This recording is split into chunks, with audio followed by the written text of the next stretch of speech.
ರಾಜ್ಯದಲ್ಲಿ 20 GI tag ಹೊಂದಿರುವ ಬೆಳೆಗಳು ಹಾಗೂ ಇತರೆ ದೇಶಿ ತಳಿಗಳು ಕಣ್ಮರೆಯಾಗಿ ನಶಿಸಿ ಹೋಗುವುದನ್ನು ತಪ್ಪಿಸಲು ದೇಶಿ ತಳಿಗಳ ಬೀಜ ಬ್ಯಾಂಕ್ ಸ್ಥಾಪಿಸಲಾಗುವುದು. ಬ್ಯಾಡಗಿ ಮೆಣಸಿನಕಾಯಿ ತಳಿಯ ಸಂರಕ್ಷಣೆ ಮತ್ತು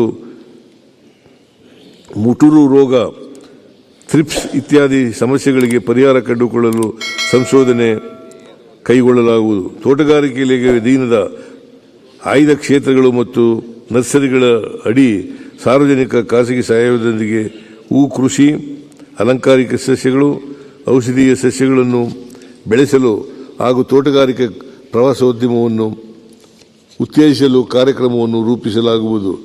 ಗದಗ ಜಿಲ್ಲೆಯ ಡಂಬಳದಲ್ಲಿ ತೋಟಗಾರಿಕೆ ಕಾಲೇಜನ್ನು ಸ್ಥಾಪಿಸಲು ತಜ್ಞರಿಂದ ಕಾರ್ಯಸಾಧ್ಯತಾ ವರದಿಯನ್ನು ಪಡೆದುಕೊಳ್ಳಲಾಗುವುದು. ತೋಟಗಾರಿಕಾ ಬೆಳೆಗಳ ಹನಿ ನೀರಾವರಿ ಕಾರ್ಯಕ್ರಮದಡಿ ಸುಮಾರು 52,000 ಫಲಾನುಭವಿಗಳ 426 ಕೋಟಿ ರು ಸಹಾಯಧನವನ್ನು ಒದಗಿಸಲಾಗುವುದು. ಮಲೆನಾಡು ಜಿಲ್ಲೆಯಲ್ಲಿ ಎಲೆ ಚುಕ್ಕಿ ರೋಗದ ಬಾಧೆಗೆ ತುತ್ತಾಗಿ 2 ಲಕ್ಷಕ್ಕಿಂತ ಅಧಿಕ ಅಡಿಕೆ ಬೆಳೆಗಾರರು ಸಂಕಷ್ಟಕ್ಕೀಡಾಗಿರುತ್ತಾರೆ.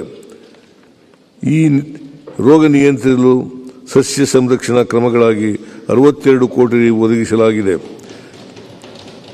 ತೆಂಗು ಬೆಳೆಯುವ ಪ್ರದೇಶಗಳಲ್ಲಿ ಕಪ್ಪು ತಳೆ ಹುಳುವಿನ ಬಾಧೆಯ ಕುರಿತು ವೈಜ್ಞಾನಿಕ ಸಮೀಕ್ಷೆ ನಡೆಸಿ ಇದರ ಆಧಾರದ ಮೇಲೆ ಸಸ್ಯ ಸಂರಕ್ಷಣಾ ಕ್ರಮವನ್ನು ಕೈಗೊಳ್ಳಲಾಗುವುದು.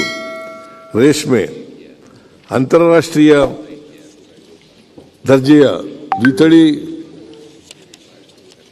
ಕಚ್ಚಾ ರೇಷ್ಮೆಯ ದೇಶೀಯ ಬೇಡಿಕೆಯನ್ನು ಪೂರೈಸಲು ಮಧ್ಯಮ ವರ್ಗದ ರೇಷ್ಮೆ ನೂಲು ಬಿಚ್ಚಾಣಿಕೆದಾರರಿಗೆ 120 ಕೊನೆಗಳ ಸ್ವಯಂಚಾಲಿತ